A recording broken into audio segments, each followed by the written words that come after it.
HIMT, Hindustan Institute of Maritime Training.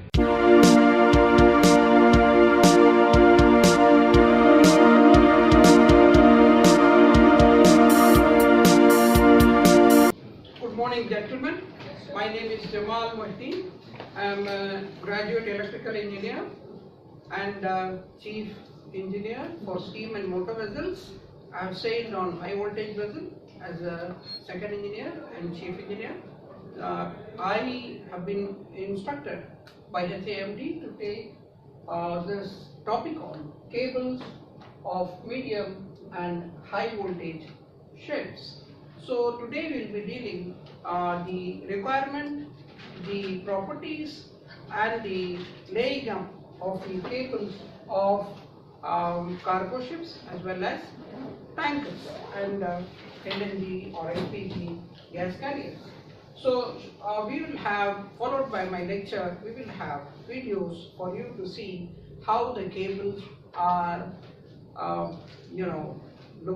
they are inside, as well as how the cables are laid up and what are the attachments which are coming along with the cables.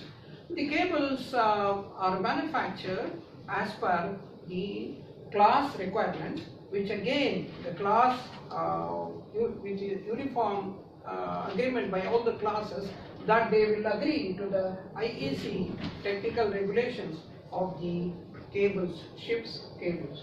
Now the ships cables consist of basically the inner conductor made of copper. Alright, it can be a single core cable for low voltages and multi-core cables for low voltages and for higher voltages like medium and high voltage. Each conductor is separate and it has to be, each phase has to be laid with a separate cable. So the low voltage side, we have stranded conductors which carry the current, maybe of as I said, copper or aluminium. So the strands are twisted and they are again bonded by a covering metallic foil. Over the metallic foil, covering is of insulated material like PVC or rubber. Originally rubber was used, now PVC is being used. Then the cables also have got end connections which are called crumpled lugs. Crumpled lugs, these are made of copper. These are hollow pipes which connect the conductor to the terminals. Hollow pipes with flattened end. Once the pipe rides on the conductor, the ends are made flattened and then a hole is made for the bolt of the terminal to pass and it is tightened. These lugs are crumpled by an instrument called Dowell's crimpling tool. So what is the advantage of strands over the advantage of strands over the hard metal is that the standard material also gives flexibility. Number one, electrically the skin effect is avoided. What is skin effect? The skin effect is whenever the current flows a bit of harmonic current or higher frequency current, it tends to flow the outer layer. So of a solid material. So the outer layer gets hot, whereas most of the current in the inner layer of the material will not be there. So this is called skin effect. In order to avoid skin effect, they are stranded, particularly for higher frequency applications, for control cables, etc. So they are stranded, but in the voltage side, which is on the power side, you will not see that kind of stranding except for to give the mechanical strength. Right. Then comes the what is XLPE? XLPE is an insulating material. You have to differentiate between an insulating material which was used earlier, which is PVC or rubber. Even today PVC is used. for low voltages, but for higher voltages only XLPE is used, which means cross-linked polyethylene cable. The cross linkage refers to the organic material, not the mechanical linkage. Okay, so cross-linked polyethylene cable means that the polyethylene which is used is of organic linkage, all right, and it has got high dielectric strength. This XLPE has got very high dielectric strength and good insulation properties. So the overlay of the after the material is a sheet above the XLPE, which can be made of PVC or other insulating materials. Over this external overlay of the material, you will find wire netting over the cable. The wire netting is provided for strength and flexibility and to avoid any mechanical damage, all right, of the cable. Over the sheet for strength, abrasion and heat dissipation. Again, over the wire net material, you will have another sheet of PVC or rubber. It is to avoid any damage to the cable as well as for quicker heat dissipation. Nowadays we are getting for heat dissipation, the modern idea is to have not a plain oversheet but a rippled oversheet. Is a rippled oversheet. Alright? Rippled oversheet means the outside of the cable is rippled in the form of waves so that it allows some air inside, alright, between the cables, and the heat is dissipated. Now these cables are two types. One is laid up cables which are fixed, which means from the generator to the MSB, okay, they are laid on trays, cable trays, what are called as cable trays. Originally cable trays were of metal, sheet metal, and then each cable of each phase was secured by clamping. Okay, could be metallic clamping, could be PVC clamping, so that they don't allow the cable to move. Once the cable passes laid up on the cable trays and passes through the bulkhead, it has to have glands. What sort of glands? There should be watertight bulkhead should have watertight glands. All right. The glands are like stuffing boxes. We do not allow the cable to move, as well as will not allow water from one side to the other side, and protect the cable from the water leakage. Right? So nowadays the cable trays are also made of plastic or PVC. Okay, PVC trays are also being used as a new regulation. That is about the cable trays. And then bulkhead glands. The other joining materials are, we said the joining materials are the lugs. Okay.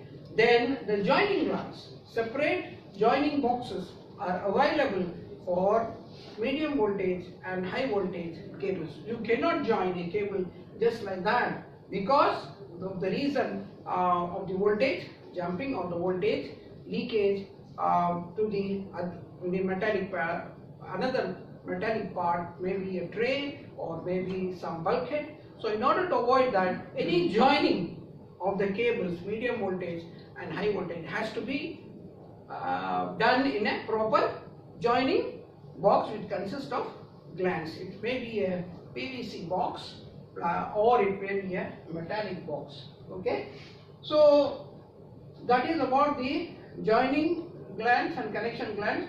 What are the properties of the cable?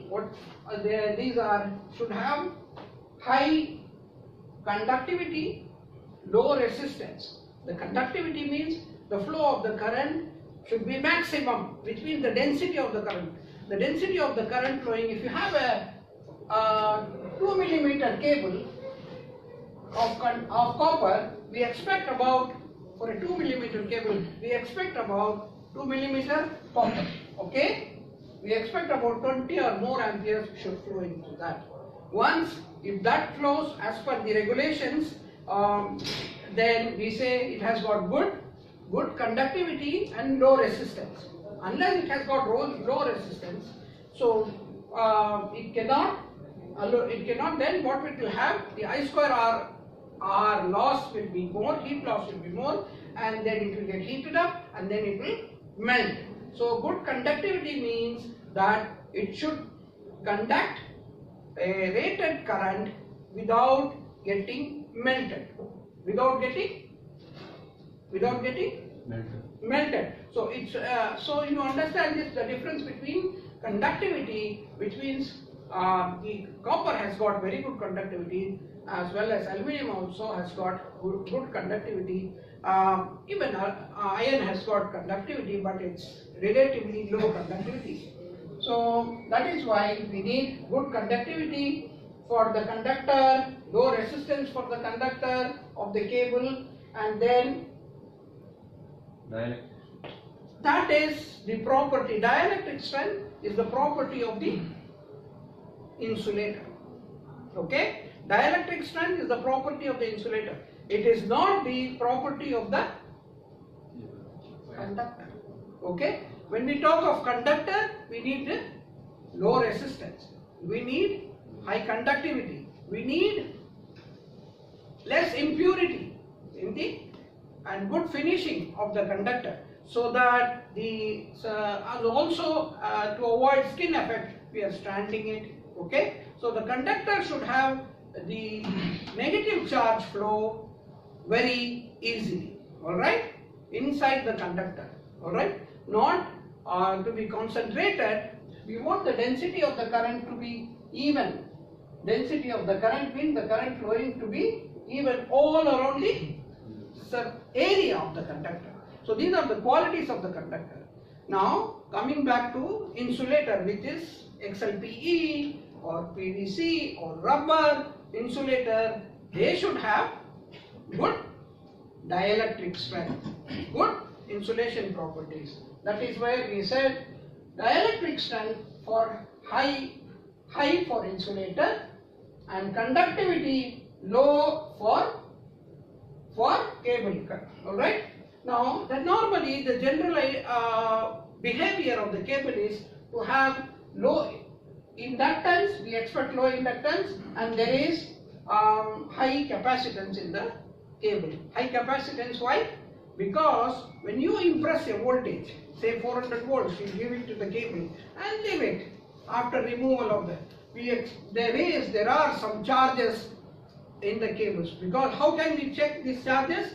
The available on the cable, even after removing the voltage, if you connect a wire from the earth to the cable, you will find spark flowing to the ground. Okay, so that is called the high capacitance, because C is equal to Q by V. So impressing of the voltage causes the high capacitance. Okay, so what the idea is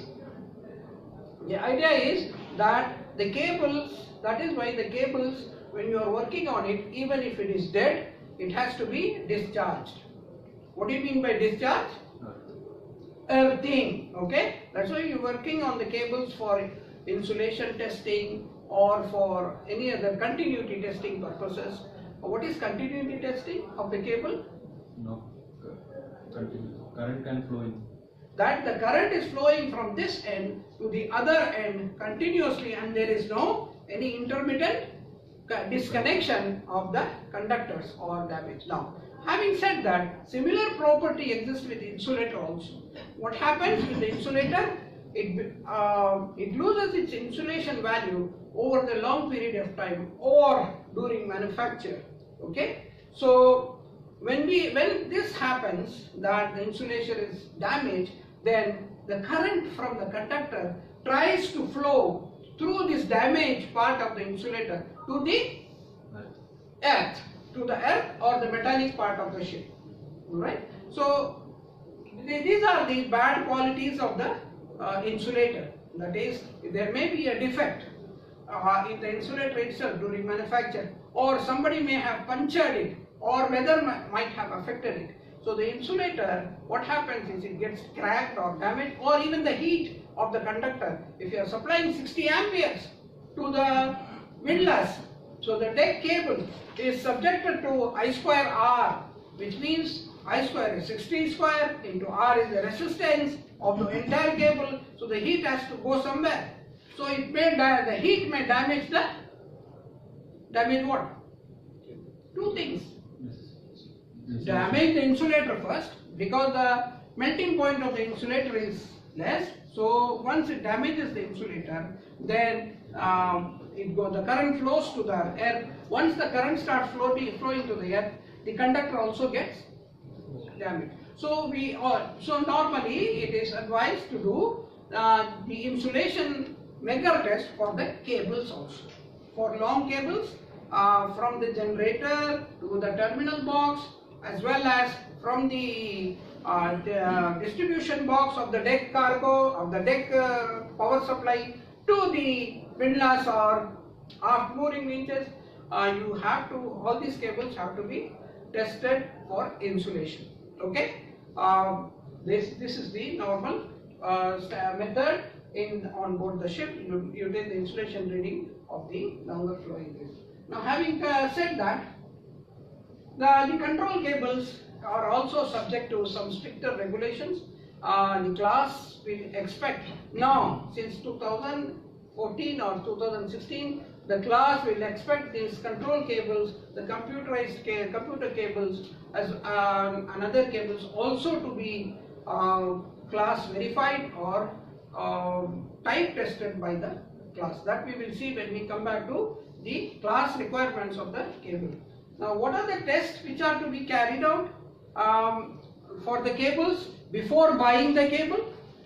Before buying the cable, the shipyard will carry out some tests on the cables during the manufacture in the presence of the surveyor, and also after laying the cables and after connections, the class surveyor will attend the test of each of the cable part and then carry out certain tests which are for the dielectric strength, for the potential withstanding, voltage withstand test, okay, and then partial discharge test, which means that they give high impressed voltage to the dielectric and see whether the dielectric is damaged or the concentration of the electrons in the damaged area is there, so that they can measure it and say, okay, this part of the cable is damaged. Also checking for the connection glands. All right.